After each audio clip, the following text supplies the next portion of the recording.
Hi, what's happening, y'all? It's your boy Rico from StreetScores, and I'm sorry that I've been gone the last few days, and it does not have anything to do with the fact that we lost to the Bears, especially the way that we lost to them.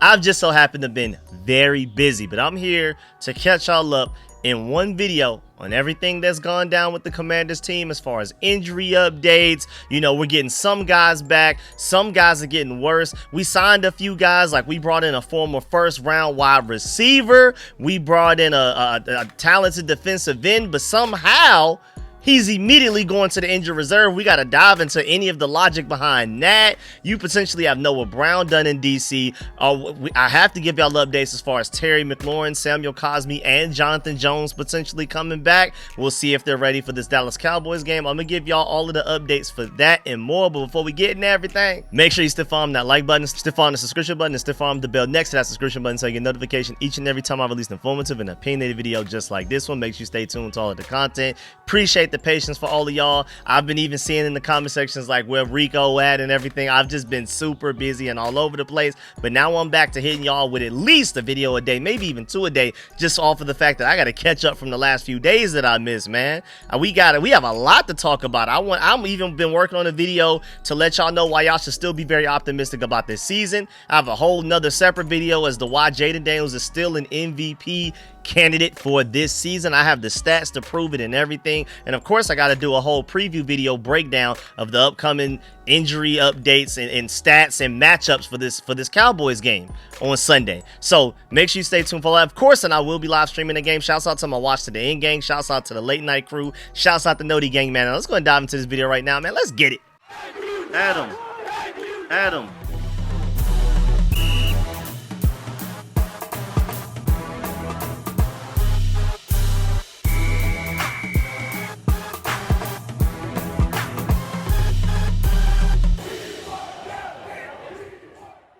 All right, so let's start with how the Commanders signed an injured player.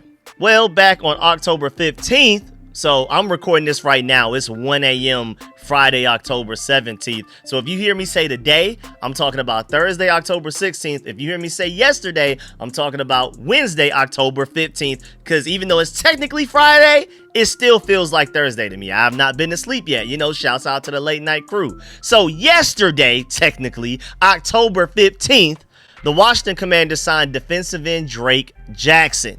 Then they placed wide receiver Noah Brown on the injured reserve list. We're going to dive into that later for sure.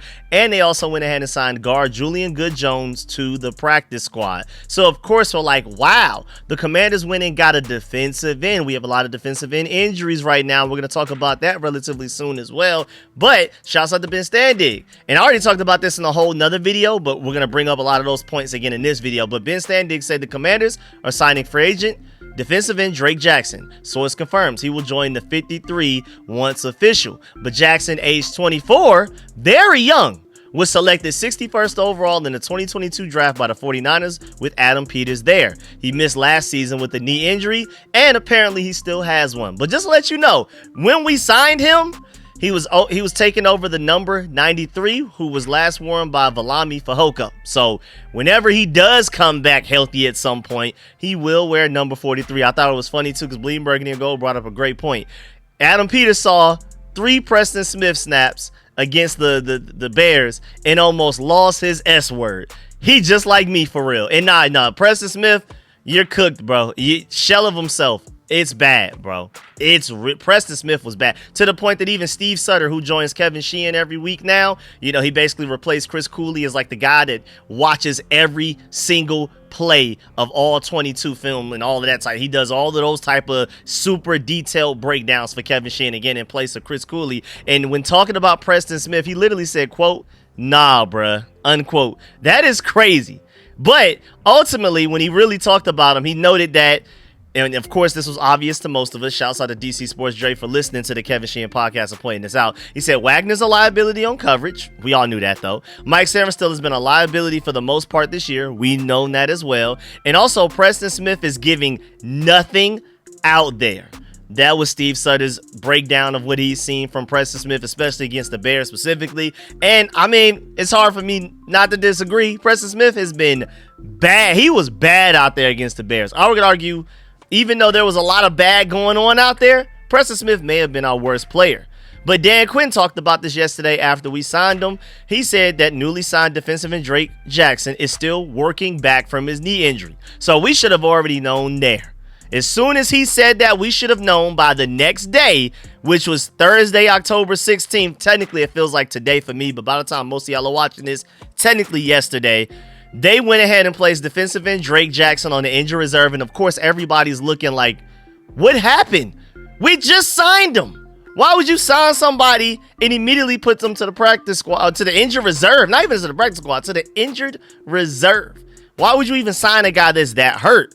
And he, again, of course, he's still recovering from a major knee injury from last year. That's how serious it is. Of course, he still has a lot of talent. There's a reason he went in the second round in the 2022 draft. He's only 24 years old. The sky's the limit. He has so much future football ahead of him. We'll see if he ever taps into it. But this is a very talented guy. The problem is, he's hurt, and he's been hurt. Even before this injury that's had him out of commission since last year, he's just been an injury-prone guy, plain and simple. And Nicky Giovanni even let everybody know that this was the plan all along, to essentially stash him for the future. Can't place someone on IR the same day you sign him, though. So they had to sign him on Wednesday, October 15th, and then they were eligible to place him on the injured reserve immediately the next day, Thursday, October 16th. So now we have to wait at least a minimum of 4 weeks to even get a chance to see what he can do.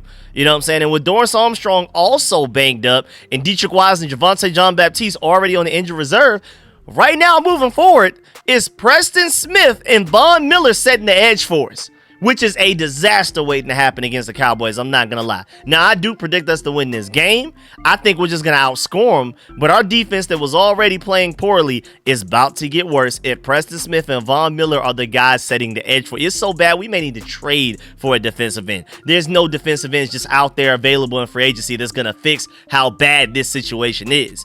I mean, that's why those outside runs were killing us against the Bears. As soon as Dorrance Armstrong got hurt, we couldn't stop anything on the outside. We couldn't set the edges. So I don't think that it's any coincidence that as soon as our edge rusher injury started piling up, our edge setting got horrible. But when Drake Jackson is finally healthy, which will be probably the Dolphins game in Spain on November 16th, is like maybe a best case scenario if he is ready in 4 weeks. I'm curious to see what goes down. I'm curious to see like where this may go. Is this actually a kid with real talent that as long as he can stay healthy, he can realize it? But I mean, we already have an injury bug going around the Commanders organization. It's weird to bring in another injured guy. We replaced our injured guys by signing another injured guy. It's really interesting. We replaced our guys that went to the injured reserve with another guy that we signed straight to the injured reserve. That is really weird because at this point, honestly, like, let me know. Who are we playing at edge rusher against the Cowboys? Von Miller, Preston Smith, Jacob Martin, and maybe Javon Kinlaw, Jalen Holmes can flex out there every now and then, but those guys are primarily D tackles more than anything else.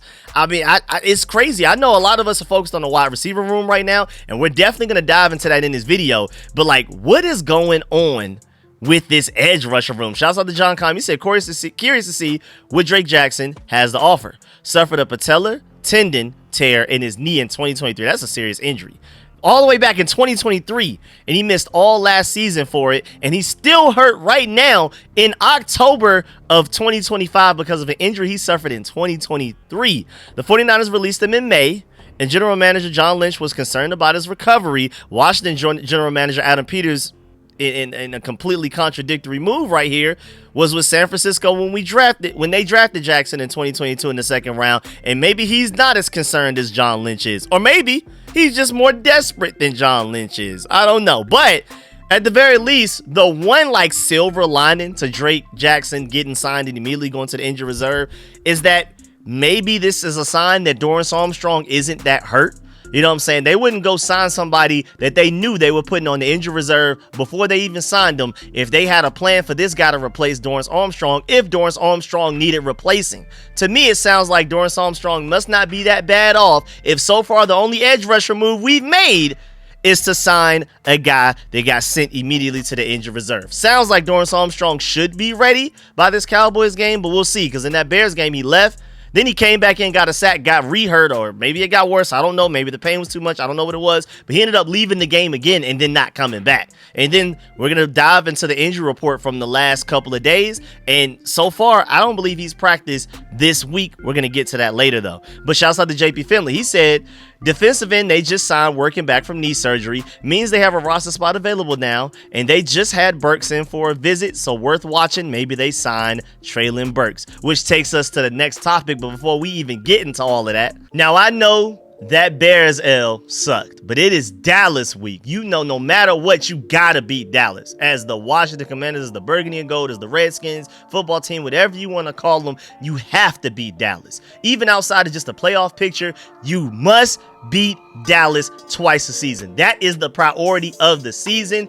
And with Sleeper, you now have a chance to 1,000 times your cash on daily fantasy football, especially for this Commanders versus Cowboys game coming up. Washington football has never been more exciting. I'm telling you, once we get everybody back healthy, once Terry McLaurin, Cosmi are back, once Deebo Samuel's fully healthy and good to go, we are going to start hooping. Jaden Daniels is still on an MVP campaign right now. Again, I'm working on a separate video to show y'all what I mean by that, but you can pick on stats for these stars like touchdowns, passing yards, receiving yards, fantasy points, and more for up to 1,000 times payout on Sleeper. And right now, as you can see, new users can even get a free $20 without a deposit on top of the already get a 100% match up to $100 on your first deposit using promo code SCORE. That's SCORE.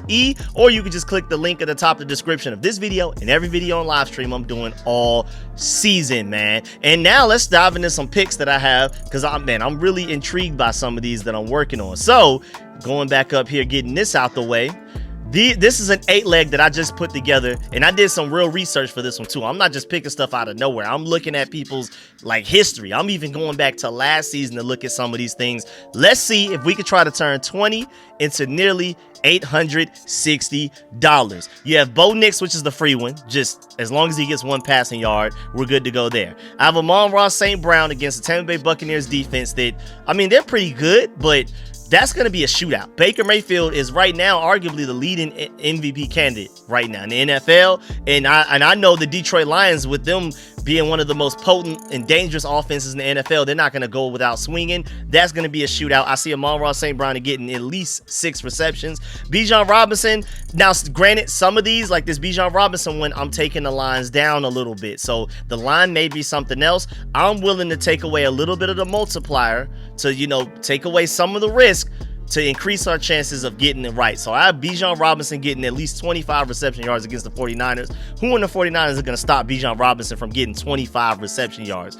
Ja'Cory Cross-Kemerit, there's no way he goes 2 games in a row without doing something. At least just to let you know, so far this season, when he's played in games, it's literally been touchdown, no touchdown, touchdown, no touchdown, touchdown, no touchdown. And he just went a game without a touchdown. Also, this Dallas Cowboys defense is almost just as bad as the Bears defense was supposed to be against the run. I just refuse to believe Cliff Kingsbury, Jaden Daniels, and Bill allowed themselves to go out like that against another bad run defense again, bro. We were the #1 run defense going into that game, and I just refuse to believe we allowed to, after being so great at it, the best in the NFL through 5 weeks, I refuse to believe that after just one bad week, that's just who we are for the rest of the season. I think we're going to bounce back. I think Bill's going to eat. Also, we don't know how to cover tight ends. So the Ferguson tight end from the Cowboys, expect him to get a lot of receptions against us. Every tight end we've gone against is eating against this defense.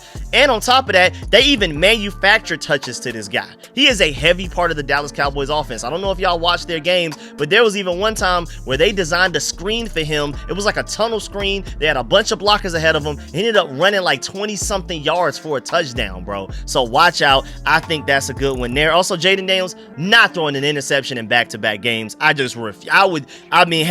so it's just, I'm gonna have to see it. I just refuse to believe Jaden Daniels is capable of doing that, especially against this Dallas Cowboys defense that hasn't been able to stop anybody. Then Dylan Gabriel has yet to throw an interception yet in his young NFL career, and I think he threw like 50-something passes last week and still didn't throw one. I think he'll be all right versus this Miami defense that isn't that good. And then Pat Mahomes, bro, I just refuse to believe that he throws another interception this week. I think this is his chance to finally bounce back and look like Pat Mahomes again. So that is how I plan on turning 20 into 860. Follow if you want to, but of course, big shouts out to Sleeper, man. Now let's dive into the last I guess 80% of this video. We only covered like the first 20% so far. Let's go. All right, so the Washington Commanders went ahead and signed a recently former first-round pick wide receiver. The Commanders signed wide receiver Treylon Burks. Technically yesterday, October 16th. For me, it still feels like today. But he went to the practice squad, and that's really notable. He went to the practice squad, not to the 53-man roster. So don't expect this guy to play immediately against the Cowboys, even though we could definitely use him. We're going to dive into that really soon.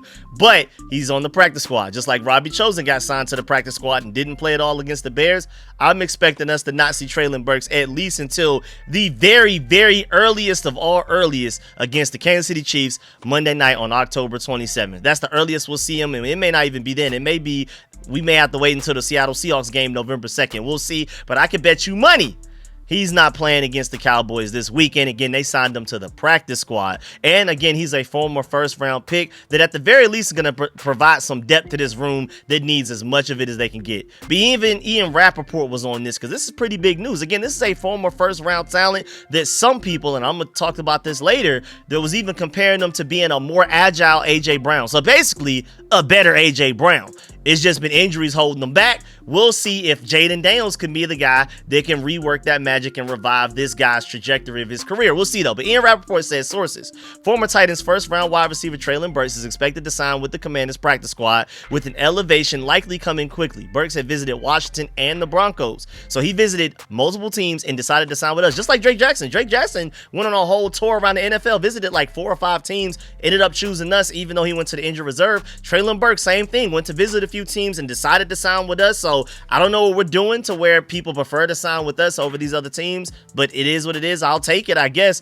He's a low-risk, high-reward addition. Burks played in a similar offense in college as well. That's a great point about the air raid. That's a very interesting point as to why he may be able to assimilate himself to this offense maybe a little bit quicker than like Robbie Chosen did. So, again, I highly doubt he plays against the Cowboys, but maybe he'll get out there within like a week and a half of him getting signed.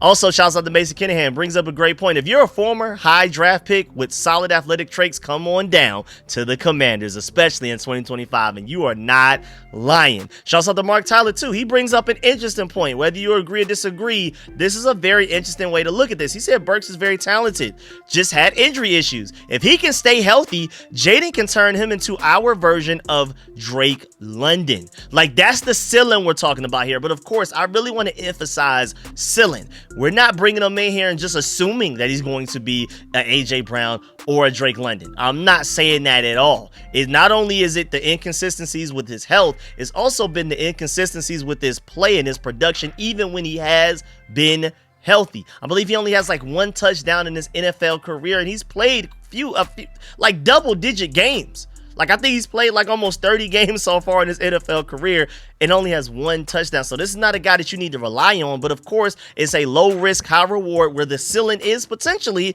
a Drake London. That the talent is there. It just has to be real. Like, he has to stay healthy and he has to stay focused and determined. But shouts out to Real Robinson because I completely agree. He said they can sell me on kicking the tires on any young player, especially at this point. I'm right with you, Rio, man. Remember, this was the guy that the Titans thought would be good enough to be able to trade A.J. Brown to the Eagles and then replace him with this guy. Remember, they traded A.J. Brown for a first-round pick before they got this guy because they turned around and used that first-round pick on Treylon Burks, who they thought would be the next A.J. Brown or better. And, of course, he isn't. But to be able to sign him without even having a trade for him from the Washington Commanders' point of view, there had to be some sort of talent there coming into the draft that made the Titans, even though the Titans aren't the smartest organization in the NFL, to make them think that they could get away with that decision. Like, there had to be something there, right? You know what I'm saying? For them to trade A.J. Brown for a first-round pick before they even got to the pick. It's not like they drafted Treylon Burks and they were like, oh, okay, well, now we have Treylon Burks. We're comfortable with trading A.J. Brown now that we've secured him. You know what I'm saying? And that would have been crazy in itself. Even further, they traded away A.J. Brown before they drafted this guy with in mind, we're going to get this guy. He's going to be the next A.J. Brown. Insane. Again, shouts out to Lance Zierlein. Coming out of the draft, he had him projected round 1 and compared him to an A.J. Brown with more wiggle. Literally A.J. Brown, but better. Overview. Big, smooth, and natural, Burks possesses the versatility to operate from wherever you want and get to wherever you need, no matter the competition. Slot, outside, YZX, short, intermediate, in the backfield, deep down the field, anywhere. He's a mismatched receiver combining size, strength, and competitiveness similar to the Titans' A.J. Brown, but his speed testing at the NFL Combine did not meet expectations. He tested poorly. Arkansas benefit, but he looks way faster than his relative athletic score is going to show you on tape. If you just actually watch him, he looks like a far better athlete than his relative athletic score. That's why I'm not even bringing it up. Just ignore that. Arkansas benefited by putting the ball in his hands from a variety of alignments, and there's no reason to believe NFL play callers won't benefit from doing the same. This is the guy that, like, you can treat him like Debo. Give him the manufactured targets out of the backfield on, like, as a handoff, as screens and stuff like that. He can operate like that. You can use him intermediate. You can use him as a pure receiver, similar to Terry McLaurin. You can use him as a deep threat. Like, he can do so many things. Problem is, since he's gotten to the NFL, he hasn't done any of it. But the potential and talent is there. The tape is extremely exciting with real NFL skills jumping off the screen, but his potential to become a high volume, 3-level target is a little more cloudy after a relatively disappointing showing at the Combine. Again, the tape looks like a great athlete that can get open against anybody, anywhere, anytime. But again, the Combine, he didn't test well, and maybe that's who he actually is, because so far in the NFL, he's looked more like his Combine self than the actual tape showed of his Arkansas self. And again, this is not only has he been struggling to stay consistent as far as, like, even when he has been healthy, but also the health concerns. He's had injury problems. I mean, first of all, again, even without the injuries, it's hard to assume that you could just simply find another A.J. Brown. Like, that was just a crazy thought in itself. But on top of that, the injury struggles have been real, because this guy played in 11 games 2022, 11 games in 2023, and then 5 games in 2024. That's it. But again, that's enough of a sample size to where you think he'd have more than one touchdown in this NFL career playing in 27 games. But even looking at it the other way, he's missed so many other games. He's now missed like a total of what, like 24 games out of possible games that he should have played in season. So again, this is just something you definitely have to watch out for and be aware of. But maybe he can come here. I mean, we're to the point where it's like, what could you lose? Again, we're going to dive into what our receiver room situation looks like right now. Not pretty at all. The low risk, high reward type of situation right here. And don't forget, again, he hasn't played a single game this season either, because he was already hurt before the season even started. So forget 24 missed games. How about 30? Along with the fact that he's probably going to miss this upcoming game against the Cowboys as well. But shouts out to Ian Rappaport. Again, going back to this injury situation, he has been recovering from a broken collarbone since training camp. But he has been cleared by all football activities by Dr. Damon Petty, the Titans team physician, but they just ended up releasing him anyway. So maybe we're getting a guy that's ready to go and ball out. Mind you, he is only 25 years old. He is 6'2", nearly 230 pounds, and moves way faster than a guy that is 230 pounds. He is a potential mismatch nightmare. Again, almost like another Deebo Samuel, but like with a little bit more deep threat coming out of college at least. Again, the NFL version of him has not lived up anywhere near to any version of Deebo Samuel at the NFL level. But if we're talking about potential and talent, it feels like this is another Deebo. But shouts out to Burgundy Blog. He said Burks is a good flyer. 0 NFL impact, but the traits are nice, and he's never had a good quarterback. I feel like that's an important thing to point out. Bleeding Burgundy and Gold even said, y'all realize Treylon Burks had Malik Willis when he was bad. Not on the Packers, the Titans Malik Willis, and Will Levis throwing on the ball, right? Like, Treylon Burks probably would have played way better just off of the fact that now that he even had Cam Ward as his quarterback. And Cam Ward isn't even that great, but he's better than what Will Levis and Malik Willis were for the Titans. So there's something there. And so, of course, everybody's wondering, can Jaden work his magic and revive Treylon Burks? Or not even revive, because he hasn't been that good at the NFL level yet. Can we get what we thought Treylon Burks would be coming into the NFL out of him because we have Jaden Daniels at quarterback? I believe so. And shouts out to Trail. He said, I remember what most of y'all said about Kinlaw too. Let Cliff cook, raise hell, and AP we trust. That's a lot of the way it is. The people are down. We're downplaying Javon Kinlaw. They're downplaying Treylon Burks the same way. I agree. Maybe we may have found like another diamond in the rough again, like Javon Kinlaw. We'll see. But also, shouts out to Chad Johnson. When the NFL announced that we signed him, Chad Johnson quote tweeted the tweet itself and literally said, I wanted to work with Young Bull in the off season. So we'll see. We'll see if maybe something happens this next offseason. He's not going to work with them during the regular season right now. I highly doubt it. But maybe in the offseason, if Treylon Burks goes out there and has a good enough season to where we want to re-sign him, he stays around. Now you have Deebo, Luke McCaffrey, Jalen Lane, Terry McLaurin, because you got to re-sign Deebo as well. And even Treylon Burks, and you got Chad Johnson wanting to come help. Hey, man, we may be working on something, because Treylon Burks has all of the physical talent in the world. What you were born with, what God gave him, he got all all of that. It's the refinement. It's all of the route nuance type of stuff, wide receiver. And that's the stuff that Chad Johnson was elite at. And I think the same way Wes Welker has been like the Luke McCaffrey whisperer, wouldn't be surprised if Chad Johnson's the Treylon Burks whisperer. But now, of course, again, that doesn't help us right now. That's more of a 2026 thing, which doesn't concern me. But maybe he'll realize his talent here again with Jayden Daniels. So them finally not only is Jayden Daniels the first good quarterback he's ever had, Jayden Daniels is an MVP candidate even after missing 2 games, y'all. He's been playing that well. He's that great of a quarterback. Imagine what Treylon Burks can look out there now. So I'm really excited about that. Even just Cliff Kingsbury as an offensive coordinator compared to what he dealt with the Titans. Come on, bro. If anybody can get the talent out of him, it's us. If we can't do it, then he just can't do it ever, anywhere. Shouts out to Grant Paulson. He said taking a flyer on Treylon Burks is a no-brainer.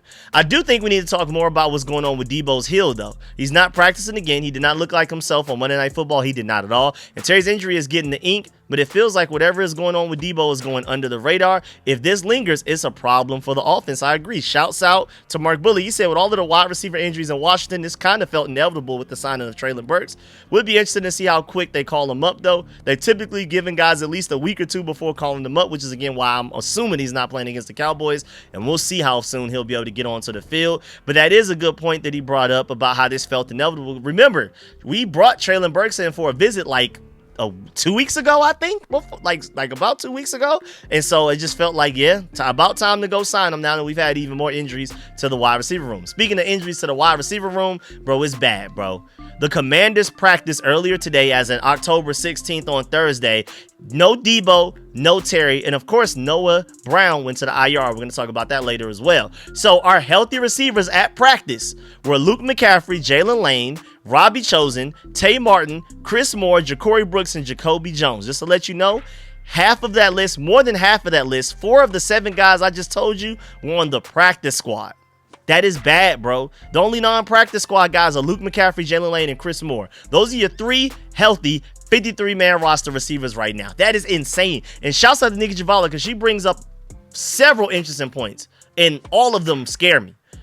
First of all, Washington has 3 healthy receivers on active roster and 4 on the practice squad, which we discussed. But also, they need to sign Tay Martin to the 53-man roster to even have him available if they want to, because they've already used up all 3 of his elevations. You're only allowed to elevate somebody from the practice squad to the 53-man roster for a game 3 times in a season. We've gotten to the point now that we've abused that to where now either you sign Tay Martin officially to the 53-man roster, which means you have to cut somebody else or whatever you have to do to create that roster spot, or Tay Martin has to just remain on the practice squad for the rest of the season. Also, she even mentioned that they could keep Sam Cosmi on PUP for this game and use the roster vacancy on Martin, then activate Cosmi next week, worst case scenario. So right now, Cosmi at worst is going to play against the Kansas City Chiefs, but maybe he'll play against the Cowboys. We'll see. And then they also said that leaves them 2 standard elevations, Robbie Chosen and maybe a running back who can return kicks like a Chase Edmond. Bro, we are down bad, bro. It's bad. Shouts out to Josh Taylor.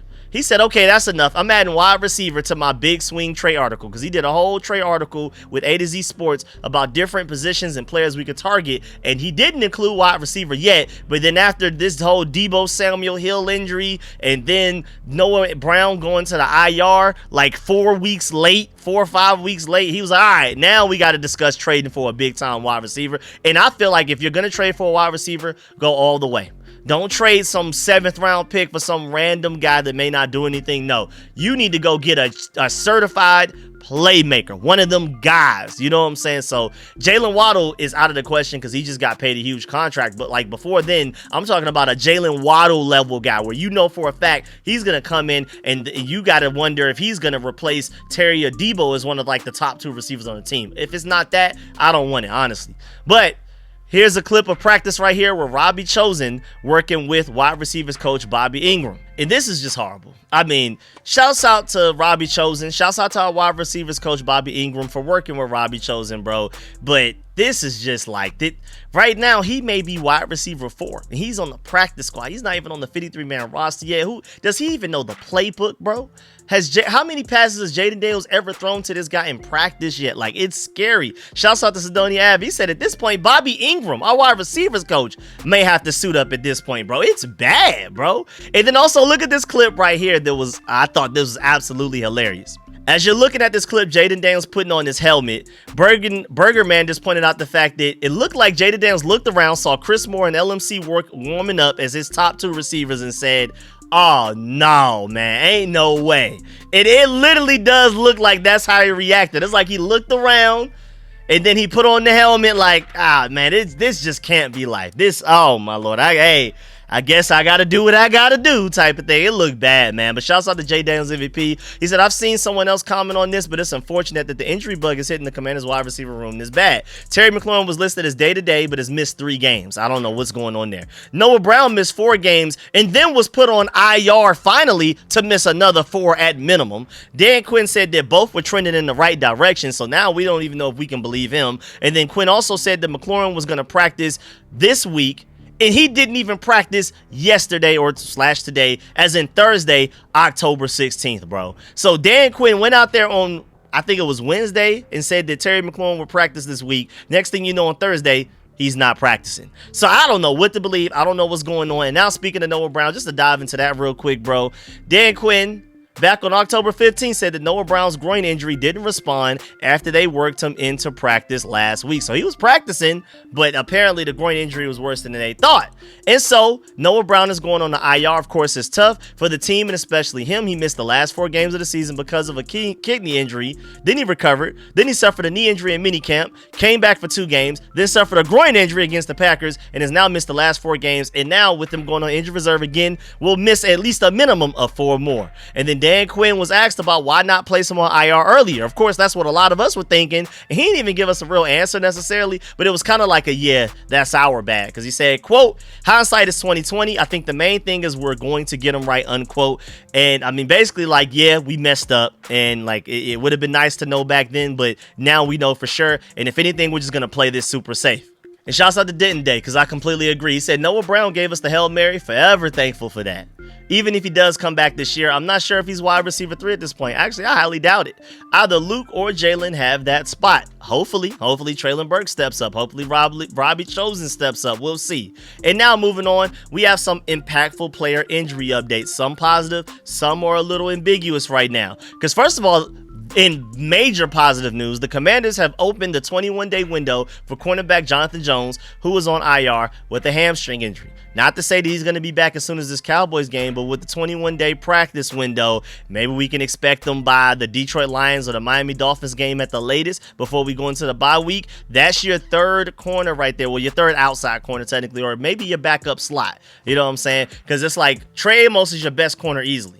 I would say Marshawn Lattimore's played like the 2nd best. I would probably put Mike Sanford still at 3rd, and then Jonathan Jones would come in and technically be their backups, but I wouldn't be surprised with as inconsistent the other guys have been outside of Trey Amos. Maybe Jonathan Jones will be a part of the rotation to where even Mike Sanford still or Marshawn Lattimore step off the field a few snaps a game to let Jonathan Jones go at it. I think Jonathan Jones would immediately go above Noah Benogany on the depth chart for sure, though. Easily for sure that. So shouts out to Reg Manuel. We said I think getting Jones back will be significant. Losing Noah another 4 weeks won't be as significant though. Offensively, it isn't quite where the Commanders are struggling. It's more so the defense. I'm oddly curious about the Julian Good-Jones practice squad signing though, like I mentioned earlier. We'll see about what's going on with that one. Then as far as Samuel Cosmi goes, so there's the really good news. Like getting Jonathan Jones back is even better news. That's even bigger news in a positive way than losing Noah Brown to the IR is in a negative way. So we technically netted positive from that like transaction of gaining potentially Jonathan Jones, but losing losing Noah Brown. Then Dan Quinn on Samuel Cosmi. He said, quote, I liked what I saw from him from last week. It was a hell of a start for him to get back rolling, see the trajectory going up, unquote. Of course, Cosmi's 21-day window closes next week, so at worst, he has to play against the Kansas City Chiefs, but maybe he'll play against the Dallas Cowboys. We'll see. Quinn talking about Samuel Cosmi said, quote, again, it was a hell of a start for him in practice last week, assuming no setback. I would think the likelihood Cosmi is activated before Sunday, not the same as play. They also have some time before the 21-day window closes next week, so we'll see. Then Terry McLaurin wise. Dan Quinn said that Terry McLaurin will practice this week. I don't know what happened. He said that on Wednesday. We go out there Thursday. He does not practice. He said it's a slower practice on Wednesday. They'll know more on Thursday and Friday. Again, he didn't practice on Thursday. Hopefully later on today is in Friday, he'll practice. Shouts out to Adam Schefter. He said wide receiver Terry McLaurin, who missed the past 3 games with a quad injury, was not present at the practice on Thursday ahead of Sunday's game versus the Cowboys. Mind you, we do not play the Cowboys on Monday. So if Terry McLaurin does not practice on Friday, I'm assuming he's cooked, right? We could just assume that. And then Cliff Kingsbury had his press conference after practice Thursday, October 16th, so technically yesterday, and his quote was very telling about, and this seems like an obvious shot at Terry McLaurin. He said, quote, you know, one of the main reasons we've been struggling on offense, quote, we haven't practiced consistently as a unit since before training camp, unquote, from Cliff Kingsbury. The only guy missing before training camp was Terry McLaurin, and I guess you could throw Noah Brown in there, but I mean, and this is not the first time Cliff Kingsbury has said something about Terry McLaurin not being at practice. He kept throwing subtle shots at him during training camp, like we don't have all of our guys here, and anybody that's healthy enough to play, they should be here and stuff like that. That was an obvious shot at Terry McLaurin, and he just took another one right there. So basically saying that the reason that the offense has been so inconsistent is basically because Terry McLaurin he was playing around, holding out during the offseason, and then now that he finally got paid, he's hurt. So Cliff Kingsbury is just sick of the fact that he doesn't have his number one wide receiver right now. And then also now I have some other full injury updates. First of all, shouts out to JP Finley. He pointed out the fact that the news on Dorrance Armstrong doesn't sound great heading into Dallas week. Dan Quinn says he won't fully know until Washington ramps up practice on Thursday. And now, I'm gonna tell you now, he did not practice on Thursday. Did not practice Wednesday nor Thursday. Hopefully Dorrance Armstrong can practice on Friday to give us some hope that he may be able to play in this game against the Cowboys, because without him, there will be zero pass rush after Dak Prescott and the Cowboys, which scares me. But look at this injury report that came from Wednesday's practice. Now, granted, 7 of the DNPs were for rest. You know what I'm saying? You see a lot of the veteran guys like John Bates, Zach Ertz, even Javon Kinlaw now added to the list. Von Miller, Deron Payne added to the list now. Larry Tunsil, Bobby Wagner. All of those guys were just pure rest. That's really the only reason that they basically missed practice. The ones you really got to pay attention to, Drake Jackson, of course, on IR. So just forget him at this point. Don't even remember he's on the team until another 4 weeks from now. Dorrance Armstrong, hamstring injury. Again, we're going to look at Thursday again, and I'm going to show y'all. When I update y'all with the Thursday practice report, he didn't practice then either. And then you have Chris Rodriguez with a calf injury. That's concerning. Deebo Samuel with his heel injury, where he was clearly not himself against the Bears. That's concerning. Quad. Hey, Terry McLaurin, limited.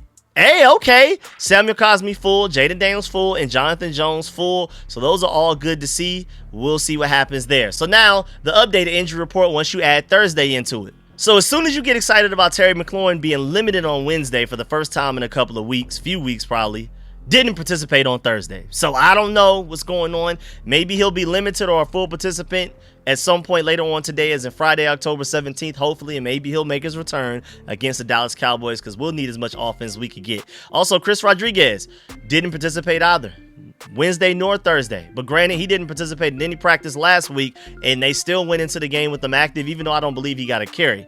Deebo Samuel, probably the biggest concern out of it. It's between Dorrance Armstrong and Deebo Samuel that scare me the most right now, with neither of those guys practicing so far this week. But again, you have Samuel Cosmi, Jaden Daniels, Zach Ertz, and Jonathan Jones all practicing in full. So those are at least some positive updates right there. Also, linebacker Ale Cajo with an illness was added to the injury report. I'm scared there's something going around. Eddie Goldman, one of our best run-stopping players on this entire team, had to miss the Bears game because of an illness. And I feel like that was one of the main reasons why we couldn't stop their run game. I feel like missing Eddie Goldman was a huge reason why we ended up losing that game. And so Ale Cajo, now granted, this is an undrafted free agent linebacker that mostly plays special teams, but he went from concussion to illness. What concerns me is that now he's dealing with the illness as well. Hopefully we can nip this in the bud to where we don't have to lose any more players because of it. But going back to Dorrance Armstrong, man, I mean, come on, dog.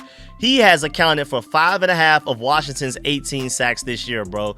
Right now, he is 5th in the NFL in sacks. It's Nick Benito with 8, Byron Young with 7.5, Brian Burns with 7, Aiden Hutchinson with 6, and then Dorrance Armstrong is 5th out of the entire NFL in sacks. Dorrance Armstrong has played like a top 5 edge rusher, at least top 5 pass rusher, so that really concerns me. But it's not just us. The Cowboys have a lot of injuries as well, too, man. Now, granted, they don't have as many DNPs as we do, but guard Trevor Keegan, DNP, and then a lot of guys limited, as you can see. Most notably, it looks like they're probably going to get CeeDee Lamb back, which, you know, is a little concerning for our defense, but our defense is already struggling and we have injuries, so I don't think CeeDee Lamb is going to make, I don't think it's going to make much of a difference from them playing with or without CeeDee Lamb, because, I mean, our defense, especially if Dorrance Armstrong, even if he plays, if he's banged up, That's scary. But it seems like, you know, there's a few guys fully healthy, but a lot of the guys, even like Cavante Turpin, even if these guys play, they may be a little banged up. We'll see. Marshawn Nealon banged up. They have a lot of guys. Jonathan Mingo, not expecting much from him, but he was limited as well. Tyler Smith is really important to their offensive line. He was limited.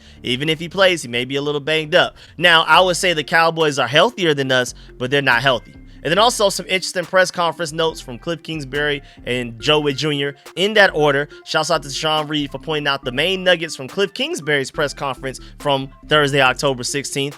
He said defenses have stacked the box and played man coverage more often due to injuries at wide receiver. That's why we can't run the ball, and that's why we can't throw the ball, because with our injuries at wide receiver, guys aren't able to get open to expose the fact that defenses are playing against us like that. They're focusing on stopping the run, and they're daring our wide receivers to get open. And without Terry and with Debo banged up, and hopefully we'll see if Luke McCaffrey can keep getting better. Jalen Lane can keep juking defensive backs out of their socks. Maybe Treylon Burks and Robbie Chosen pull up and give us something. But right now, defenses are literally like, we're going to stop you from running the ball and just dare even Jaden Daniels, even though he's an MVP candidate right now, at least top 5, top 7 at worst.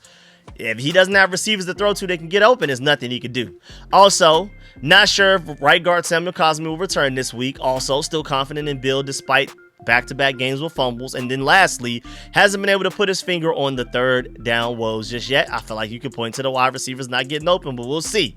He also said one big issue for the offense, as Cliff Kingsbury said, they haven't been able to consistently practice as a group since camp started. Again, I feel like that's a direct shot to Terry McLaurin. It impacts the timing between the quarterbacks and the wide receivers. But he did say, he added to that, quote, Jaden has done a tremendous job lifting the group up and is playing at a high level, unquote. So basically, the only reason we haven't just fallen apart as an offense is because Jaden Daniels is just that good.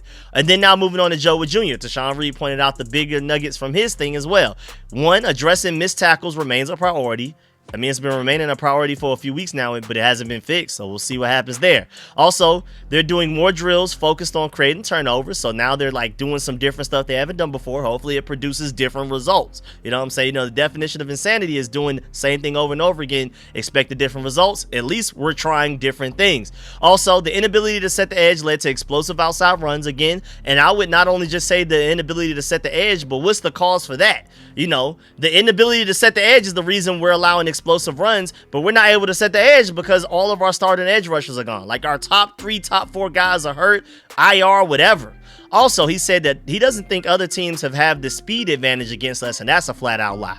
That's the worst thing Joe Witt Jr. has ever said. Teams are clearly way faster than us. They're doing whatever they can to get guys matched up on Bobby Wagner in coverage, and it never works out for us. Also, he recognized that pressure needs to improve. Also, shouts out to Linnell Willingham. He said refreshing, honest, accountable, and passionate presser from Joe Witt Jr. He said perimeter runs were an issue versus Atlanta as well. He said missed tackles are killing them. Pressure is good statistically, but it needs to be more impactful. I feel like that's really important. Yes, if you look at the numbers, our pressures, we're doing really well, but it just doesn't seem to actually matter. You know what I'm saying? It doesn't feel like it's affecting the quarterback enough. He also said the edge setting was soft Monday night from the defensive backs and the defensive end. So it's a group effort, and right now we're just not doing it. But of course, again, I don't think it's a coincidence that we went from looking like one of the best run-stopping defenses in the entire NFL to now looking like we can't stop anybody in the run game, and you have Dorrance Armstrong banged up, you have Dietrich Wise and Javonte John Baptiste on the IR. Now you have to bring in Preston Smith. Now Von Miller has to play more, and neither of those guys can set the edge at this point in their careers. I don't think it's any coincidence at all. But yeah, man, that's the end of this video. Please get in the comment section. Let me know how you feel about everything discussed video. Please still follow that like button, still follow the subscription button, still follow the bell next to that subscription button so you get notification each and every time I release an informative and opinionated video just like this one. Really appreciate all of the support, man. If you're still watching me all the way this late, first of all, the fact that I've missed a few days and then y'all pull up immediately as soon as I release a video, that's love in itself. Let alone this, I'm 45 minutes into recording this. Who knows how long this will be after I'm done editing, but still, man, if you're watching me this far or even just listening to me, you even just got me in your pocket or whatever, really appreciate you personally. Shouts out to my Watch to the End gang, man. Shouts out to Noti gang that's gonna be on this video immediately after I release it, man. Shouts out to my late night crew. I'm recording this right now. It's 1:46 a.m. By the time y'all get it, it'll be like 3 a.m. So shouts out to those of y'all as well. Really appreciate everybody, and I'm gonna catch y'all later. Make sure, of course, you leave a comment in the comment section how you feel about the Treylon Burks signing, the fact that we signed Drake Jackson, he immediately went to the IR. Like, how does that help us right now? Let me know how you feel about this wide receiver situation. Like, honestly, really, the main question I have for y'all, What's worse, our edge rusher situation or our wide receiver situation? Me personally, if I had to pick, even though I don't want to sway any of y'all answers, I feel like the edge rusher situation may be worse because when in doubt, Jaden Daniels can raise the level of our wide receiver play by himself. He's just going to be Jaden Daniels. We don't have a Jaden Daniels equivalent on defense that are going to help our edge rushers out. So I don't know what we're going to do there. And plus, I trust Cliff Kingsbury to maneuver this offense and do what he has to do to make up for the loss of players on his side of the ball more than I do Joe Wood Jr. But of course, let me know how you feel. Maybe y'all feel like the wide receiver losses are worse. Let me know how y'all feel about all of that. Leave a like on the way out. Really appreciate y'all. I'm gonna catch y'all later. I'm out.